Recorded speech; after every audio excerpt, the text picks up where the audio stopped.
Moi, je m'appelle Marie Payen, je suis comédienne, donc j'ai une formation d'actrice et un métier d'actrice prédominant. Et depuis, ça fait une quinzaine d'années que j'écris et je fabrique des spectacles, soit toute seule, soit avec d'autres.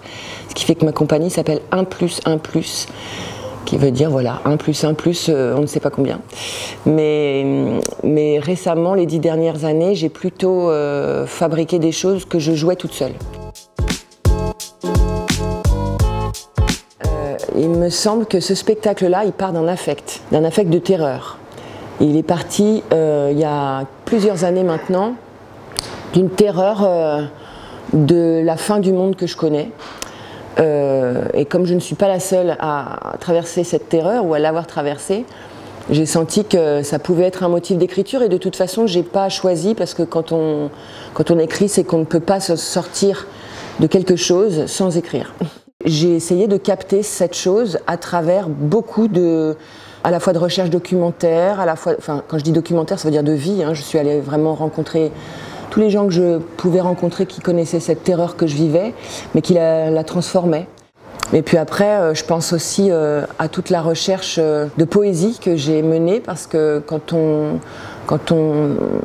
est perdu dans le monde ou qu'on a vraiment un problème avec le monde, je pense que la poésie aussi est sauveuse, est révolutionnaire, est politique aussi, et peut créer des impacts dans nos vies qui ouvrent des champs d'imaginaire, d'imagination et d'action aussi.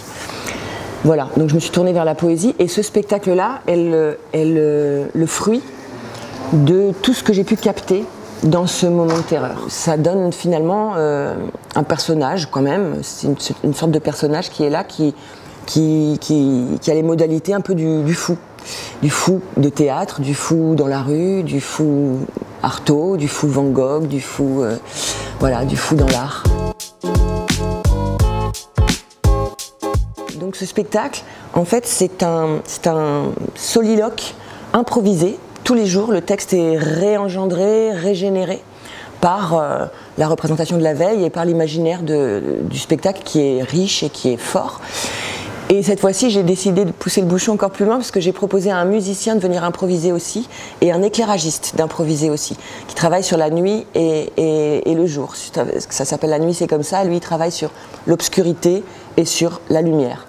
Comment est-ce qu'on peut habiter un monde obscur et comment on peut éclairer ça. Voilà, donc on est trois à improviser avec, je rassure, le public à venir. Il y a beaucoup de jalons. La structure est fixe, je veux dire qu'il y a une écriture dramaturgique qui est très structurée, mais nos phrases, comme en jazz un peu, nos phrases sont improvisées.